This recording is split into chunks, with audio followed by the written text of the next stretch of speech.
Car के best ceramic coating premier care Epixer car detailing studio for contact. నమస్తే, welcome to Suman TV. వెండికి demand ఫుల్గా పెరిగిపోతుంది. బంగారం కంటే వేగంగా పెరిగిపోతుంది వెండి. కిలో వెండి 1,50,000 దాటుతుందా అన్న సందేహం కూడా వస్తుంది.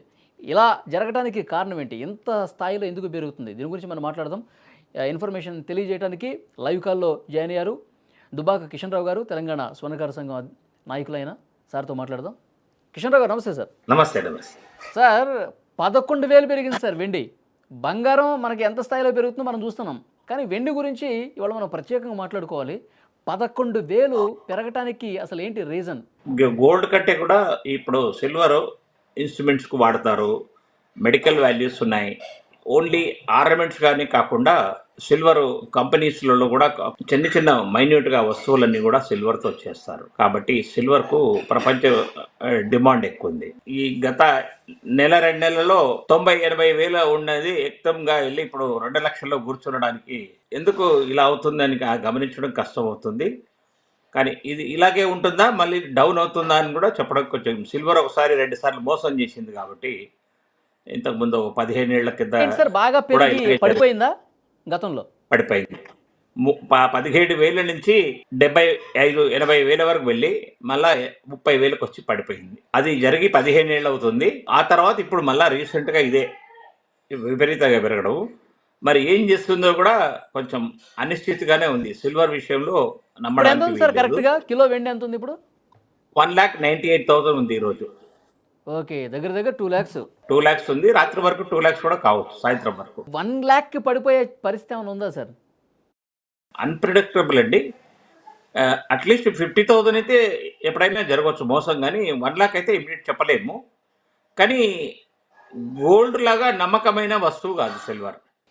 ఇన్వెస్ట్మెంట్ బంగారం పెరుగుదలని మీరు ఇంతకుముందు అన్నట్టు ప్రపంచవ్యాప్తంగా ఉన్న పరిస్థితులు, యుద్ధాలు కావచ్చు, ఇవి ఆధారపడి ఉంటాయి. కానీ వెండి విషయంలో ఏంటి? దానికి రీజన్ అవేనా, వేరేవే ఉంటాయా? ఇప్పుడు మెడికల్ వాల్యూస్కు వాడుతున్నారు. మన ఎక్స్రే ఫిలింలో సిల్వర్ ఉంటుంది. దాంట్లో మన సెల్ ఫోన్స్లలో వాడే పార్ట్స్లలో కూడా సిల్వర్ పెరిగింది. అనేక రకమైన వస్తువుల్లో వాడుతూ ఉన్నారు. దిస్ థింగ్ నాట్ అలంకారప్రాయమైన వస్తువు కాకుండా వేరే యూసెస్ ఎక్కువ ఉన్నాయన్నమాట. దానివల్ల కూడా సిల్వర్ విపరీతంగా పెరుగుతుంది. సార్ ఇప్పుడు నెక్స్ట్ ఎట్లా ఉండబోతుంది సార్ వెండి? ఇప్పుడు మీరు అంటున్నారు 2 లక్షల వరకు చేరుకుంటుందని. ఇక సమీప భవిష్యత్తులో ఒక రూమర్ అయితే నడుస్తుంది, 4-5 లక్షల వరకు కూడా వెళ్తుంది సిల్వర్ అనేసి. కానీ నమ్మడానికి వీల్లేదు. ఇది ఎంతవరకు, నేను గోల్డ్ గురించి చెప్పినట్టు సిల్వర్కు చెప్పలేకపోతాం. ఎందుకంటే ఒకసారి చాలా మందిని ముంచి చాలా మంది ఆత్మహత్యలు కూడా చేసుకున్నారు. ఎందుకంటే వాళ్ళు ఇన్వెస్ట్ చేసిన డబ్బుల్లో 17,000 ఉన్నది 90,000కి వెళ్ళి మళ్ళీ 20,000కి వచ్చిందంటే ఎంత నష్టపోతారు కస్టమర్? అంటే ట్రేడింగ్లో పెట్టుకున్న వాళ్ళు. ఇది షేర్ మార్కెట్ లాగానే అనమాట, ఒక తెలియని మోసం. సార్ అప్పుడు మీరు 15 ఏళ్ల క్రితం వెండి 90 ఉన్నది కాస్త 30కి పడిపోయింది అన్నారు కదా, అప్పుడు దారి తీసిన పరిస్థితులు ఏంటి? అప్పుడు ఎందుకు అట్లా జరిగిందని చెప్పి విశ్లేషణ జరిగింది? అప్పుడు ఏమీ లేదు, ఊరికే వెండి పెరుగుతుంది, ఒకరికి ఇట్లా వచ్చేసి కొట్టుకుపోయారనమాట. డబ్బులు తీసుకువెళ్ళి వెళ్ళడము, సిల్వర్ కొనుక్కొని రావడము. సడన్గా పీక్గా వచ్చి సడన్గా మళ్ళీ డౌన్ అయిపోయి 20-25,000కి వచ్చి అలాగే ఉండిపోయింది. అప్పుడు ఎలాంటి చర్చ జరిగింది? అసలు ఏం జరిగింది? ఇట్లా చర్చ ఏమీ లేదు, ఊరికే పబ్లిక్లో ఇది ఒక ఆశ. ప్రతి మనిషికి ఒక ఆశ. ఏదైనా వస్తువు పెరుగుతుంటే కొంటే మనకు లాభం వస్తుంది అనే ఒక క్రేజీనెస్లో ఈ మోసం జరిగింది. వేరే బంగారంలో అలా జరగలేదు, కానీ సిల్వర్ అలా జరిగింది అన్నమాట. ఇప్పుడు కూడా ఏం ప్రమాదం చేస్తుందో కానీ ఇప్పుడు తెలియదు. ఇలాంటివి జరిగితే మాత్రం చాలా మందికి నష్టపోతారు.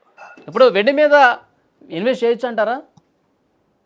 వెండి మీద ఇన్వెస్ట్ చేయాలంటే ఈ రేట్లో ఇన్వెస్ట్ చేయమని నేను మాత్రం చెప్పను.